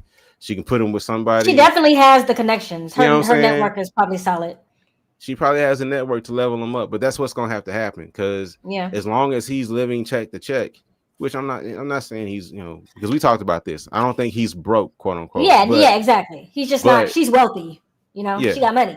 Yeah, and as long as he's living an average lifestyle, they're not going to be aligned. He's not going to be able to just go to tennis on Wednesdays like she wants to.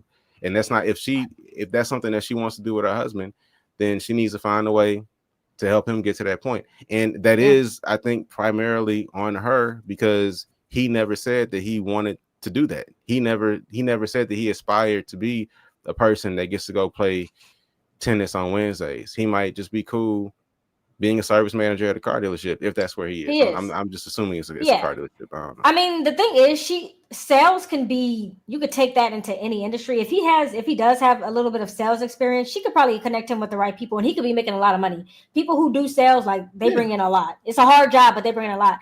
And so she is willing to give him, the little Beyonce upgrade you, and he's willing to take it and whatever, then fine. But I agree with you. She would have to elevate him in order to make it feel a little bit more even. He's still not going to be able to get up and go. He has a kid at the end of the day, but it would give him a little more freedom to feel like he can. And they cut out a piece, because in the preview, when they were showing that argument or disagreement that they were having, they showed a piece of him saying, well, this is my kid all the time. And then when they showed that scene in the episode, they didn't show that. And so I think there was a further conversation about the fact that, like, look, I can't just leave. It's never going to happen. Until my kid's 18 and grown and gone, it's not happening. So, and even then, well, hey, I according to my mom and dad, even then I'm still around. Honestly, that's the scariest part, man. That's the scariest part, because when they're little, you got control.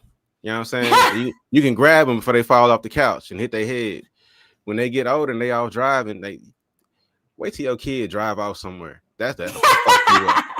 Woo! When I got my license, I was going every single day. I don't think I saw my room. Watching your child pull out of the parking lot by themselves is some surreal ass shit, and it's like you feel so powerless, so fucking powerless. Like you. Sorry to y'all. That is some scary shit. So yeah, I'm sure. Enjoying when they small and you're doing is saving them from dying over stupid shit. You know what I'm saying? Like sticking something in the plug. Like you just your whole job when they're little is just saving somebody's life, 3-4 times a day. Human babies are useless. We make the worst babies. I'll be thinking about that. Other animals, they come out ready to walk, ready to do all kind of stuff. Our babies ain't shit. They little drunk people. They ain't shit, man. All right, they can't do a goddamn thing for themselves. Like they are so insufficient. They can't all help right, nothing. so Jordan and Madison. I was pulling for them, but I don't think that the only way they can work, in my opinion, is if she really wants to now just be a wife and mom. Yeah. And just have the means to not have to worry, as much about money. You know what I mean? Just maybe not have this jet set lifestyle where you're playing tennis on Wednesdays and traveling whenever you want to, but having a nice home. You know what I'm saying? You got nice cars to drive. The kids, they're in the best school. Yep.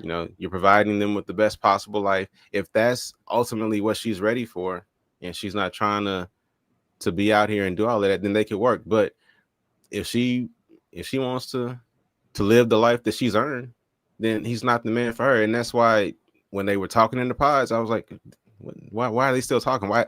I was legit when they were in the pods, I was legit wondering, like, why hasn't she broken up with him yet? Why is this continuing? And then as they got closer and closer, I'm like, all right, she serious? Is she really finna pick? I'm like, Mike, like, what?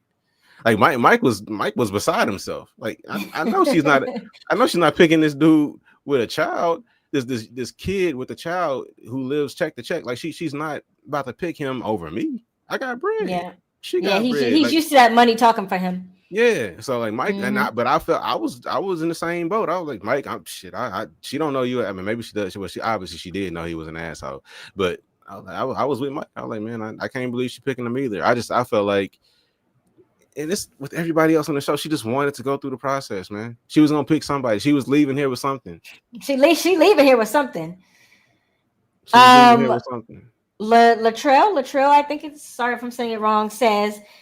Doesn't think the money's going to change it. He has a different lifestyle. And we talked about that in the last live too, as well, as that their lifestyles are different. Yeah. But if he felt the thing is he's not going to be able to get up and go. So that piece is not going to change. But if he felt like he could at least maybe take more time off from work because he had a little bit more money, maybe small lifestyle things would change. Maybe he would be able to get something, get a nice steak, a nice filet mignon instead of the hamburger at the nice restaurant, so maybe like tiny changes like that right now. Yeah, I mean, but he gonna have to, if I'm right, if my guess is right, and he's a service manager at a dealership, he gonna have to work somewhere else for that shit because they don't believe in work-life balance. Yeah, that's true. Yeah, they don't have more time off. I can give you all the time off you want, brother. It's called fire. All the time off. Yeah, you have all the time off you want, brother. We need your ass in this building. Sell these cars, fix these cars, yeah. Yeah. All right, we can look at some comments now because I'm done. I ain't really got nothing else to say about them. Yeah, I don't think when it comes to those two, initially I wasn't rooting for them. Then I was kind of on board. Now I don't think they should. Yeah, like I said, I was rooting for them in the beginning, but I've gotten to a point now. Unless she doesn't, she doesn't want that life right now. Yeah, I think that's clear. What is the success rate out of people who date after the altar? It's almost a 0, I'd say. Those people almost never end up making it, because if you didn't want to go through the experiment, it's unlikely you're going to make it after the fact. No. But maybe they'll be different. I mean, it would make it's logical. Hey, look, okay, we found somebody maybe that you think you could work with, but you don't want to marry him so soon. I mean, it makes sense. It always sounds good, but I think until we see people that break up before the altar, you know what I'm saying? Like maybe say like, okay, we want to keep dating, but we don't need to go to it. I think that's the way it could work, because whenever somebody goes to the altar, somebody's always disappointed. I think ultimately that's why it doesn't work that way, because there's an imbalance. Like somebody said no, like somebody just embarrassed somebody else in front of not only their family, but there's literally, I can go watch it right now. Remember when so-and-so broke up with so-and-so at the altar? I can pull up that episode right now and watch it. Like, I think once that exists in the world and that's happened, it's a little difficult for the relationship to heal beyond that. Go back, yeah. If Joe and Madison, if say for instance, if it wasn't just him, if they were both saying like, look, we like where this is headed, but we both feel like this is too soon for marriage. Let's just keep dating, but we don't need to go get, fitted and whatnot. We don't need to go to the altar. I think a couple that did that could together, potentially end up actually getting married later on. But if you get left at the altar, there's something. Yeah. Especially if the other person was also going to say yes. So yeah, for sure, I agree. Yeah. We got here. Yes, tiny changes over a period of time that can work. Yeah. Says, I'm rooting for absolutely no one. Yeah, it's a dud of a season for sure. It's to that point. It's to that point. If Megan compromises her lifestyle right now, she'll resent him. Agreed. And once that resentment sets in, that's it. Yeah. She's not ready. Yeah. Okay, so it is a 0. Well, hey. Yeah. I can't think of one that did. Yeah, I can't think of one that did either. Yeah, she's very unfamiliar. Like she has no idea the reality of life with a child. Like she was tripping about his monitor going off. Like, wait till this nigga has a fever and you can't do shit and he's just throwing up. He got to stay home from school and you got to, you got to jump like, in. Yeah. You have no idea. Like, I agree though. People with kids, or people with money, do be having their kids everywhere. Their children are typically very well behaved on international flights and flights in general, because they've been flying since they was 6 months old. And I agree with that. They do be on the family vacations. No, you can do it, but it's just a lot. It's a lot. Hey, I'm sure it is. It's just a lot, man. Because and then think about it, like even shit like that. So a 5-year-old obviously not big enough for their own hotel room. Maybe you just gotta get a suite. You know what I'm saying? But I guess that's the rich people in the world. They just get suites. You know what I'm saying? They just get a suite, but they ain't never had to share a hotel room with their kids. or they bring the nanny and the kids stay with the nanny. Yeah, who knows? Yeah. Because I did think she said she wanted a nanny, and he said, "I don't want my kid raised by a nanny." No. So,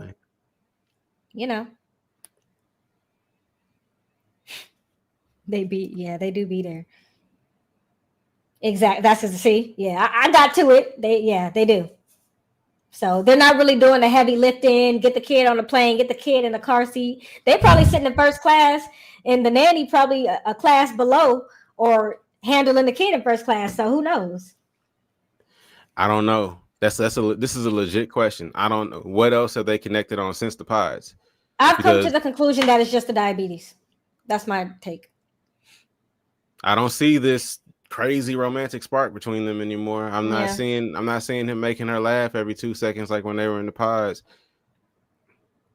But she's blaming that on him. She says you're not the fun guy that you were in the pods, and he's like, respectfully, I'm working. I'm back at work right now.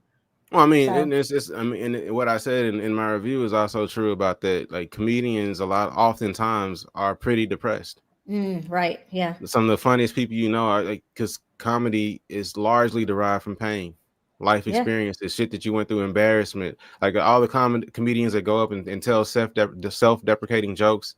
You know what I'm saying? Like they went through some shit. And and the shit that we laugh at the most, jokes about relationships, they're all about the problems in relationships and fights and misunderstandings that happen. Like comedy, it's a real ironic thing about life, but comedy is largely derived from pain. And some of the funniest people be going through it. Right, And a lot of times the only way they deal with the realities of life is, you know, through their jokes and their sense of humor. But when they're at home is not, you're not on stage. You know what I mean? Yeah, he like, doesn't want to be on all the time. No, you can't be on all the time. And like for me, like I have a short social battery, but when it's on, I can be very much on, you know what I'm saying? But when it's off, leave me the fuck alone. You know what I'm saying? Like, but she has never seen this side of Jordan. Yeah, right. You know what I mean? Now that she's out of the pods and this is real life, you're seeing I just got home from work and they was pissing me off all day, Jordan. All day. You know what I'm saying? You're not seeing I've been in a hotel room waiting to talk to you because it's all I got to do for the next 10 days. And then we going to Mexico. Like this is a different Jordan. Yeah. And in real life, ain't nobody telling jokes all the time. Shit ain't funny. Hey. Shit ain't funny in real life, man. Well, it is when you can do whatever you want, I guess, when you got her lifestyle, maybe. Yeah. Hey, maybe. I ain't got there yet. You know what I'm saying? But yeah, if I could play tennis every Wednesday and fly off to go get the food where it came from whenever I wanted to, maybe I would tell jokes 24/7. I don't know. But right now, you get a few jokes and then she craving pasta. 6 minutes max. My video over. Say what? I said she craving pasta and she fly to Italy and get the pasta. That's crazy work. I'm saying, hey, but if you can do that, yeah. But hey, if I'm right, and I don't know that I'm right, but if he coming from the service department of a car dealership, I understand. If he come home and don't want to talk about that shit, because it's not even on some. It's because for men, we don't necessarily need to come home and say, you know, Charlie did this at work today, and then Doug did. You know, we don't necessarily need to come home and talk about this shit. You know what I'm saying? Like we want to drop it, and y'all more often may need to get shit off your chest when it comes to that. We probably cuss Charlie's ass out at work, so we don't need to come home and tell you about how mad we are at Charlie. We already she might also be romanticizing this. She might also be romanticizing this though. Oh, honey, you're home. Tell me about your day. I've been home all day doing nothing but waiting on you. I knocked Charlie's ass out, man. Go get me something to drink. I don't want to talk about this no more. I told Charlie shut the fuck up. Charlie didn't shut the fuck up. I punched Charlie in the mouth. That's what happened at work today. They live very different lives. Her all day, her work is her being at home waiting for him to get home. And so it's different. Does she not work anymore, or does she just work when she wants to? I don't know. But if you're working when you want to, though, that means you're working when you want to. Maybe she didn't want to work that day. Maybe. You know, maybe that was her off day. Well, it's now our off day because we're an hour and 47 minutes into this shit. And we do be yapping, I tell you. we know how to yap. So I put a couple more comments on the screen, and then we're gonna get the fuck out of here because I slept on y'all last night, because I fell asleep. I punished myself and I made myself record Monday Night Football, and it's a doubleheader tonight. So I got some catching up to do. It's 2 games tonight. Oh, so after this, it's gonna be time for me to go enjoy football for the rest of the evening. But I had to go ahead and take my L right now and come before you guys and beg your forgiveness for my my blunder last night and falling asleep. It's so embarrassing. I apologize. We forgive you. Appreciate you. But all right, we'll get through these last few comments and then we'll get up out of here.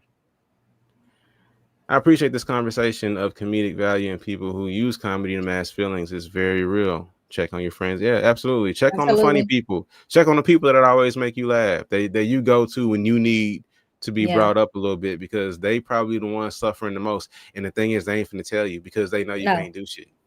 Yeah. You know what I'm saying? And that's the reality. Yeah. That's the reality. But if you go to them and you ask if you go to them just voluntarily, they'll appreciate that, because like, damn, you know what I'm saying? Like that, just to be thought of like that, you know, we all appreciate consideration and being thought of. Yeah. So but no one wants to be around low battery pissed off. I don't think he's like that all the time. We've seen he's not like that all the time. Yeah. But maybe during the work week he's a little different than he is on the weekend. You know what I'm saying? I don't know. Yeah. And if that's the case though, and she has all these connections and all this capital. Level bro up. Let's talk about, okay, Jordan. Okay, if you don't want to talk about your job, that's a problem. Maybe you hate your job too much. That's not good for your health. Exactly. You know what I'm saying? Maybe you're too stressed out. Maybe we need to find another career path for you. Like, have that conversation then. If you see that he doesn't, but I mean, it's not necessarily on her to initiate that or to know that. He maybe needs to be better at communicating. No. You know what I'm saying? Maybe what he needs, but if they stay together, hopefully they can figure that dynamic out. But I think he has conveyed that, look, I'm hustling right now because I don't want to have to hustle later. He has said that. So when Jordan said you want to oh man. You know, hey. I used to tell him one good time how Charlie got that work. And it might not even be Charlie. It might be a customer that pissed him off that day.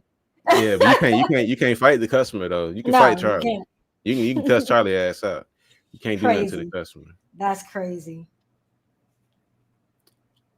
He doesn't have to talk about work, but Agreed. They've only known each other for a few weeks. There's plenty of absolutely. But I only emphasize the work conversation because that's what she specifically talked about. That's what she's kind of harping on, yeah.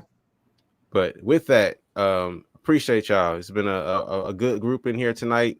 Hope you guys enjoyed the conversation. Hope you're enjoying this train wreck of a fucking season. And it is my express opinion, and I think the opinion of my illustrious co-host here as well, that if they don't start casting some people who really want to meet and fall in love and marry someone, this show, it's not gonna make it. Agreed. Because there can't be too many more Denvers. This was funny. Like, remember that Denver? Oh, that was crazy. Mm-hmm. This can't keep happening. We can't keep having people like Edmond and Kacie as regular occurrences on this show. Like this. Well, I'll say for my final thing tonight, they definitely got me for at least one more season because I want to see that New Orleans season for sure. I think New Orleans just does it different. That's where my people are from, so they definitely got me for at least one more. And I'm interested to see what we get out of that. But I agree with you; we can't have too many more Denvers. As content creators, we're probably going to keep talking about this show as long as y'all are watching the video. Facts. That's just what it is. If I felt like enough of y'all gave a fuck, I might consider doing that shit on Zeus, that Ray J version of Love Island. But I haven't watched it yet. I don't touch Zeus. They so messy. Yeah, but I've heard about the Ray J Love Island on Zeus, and I want to check that out. But right now, I want to go watch football. You're gonna go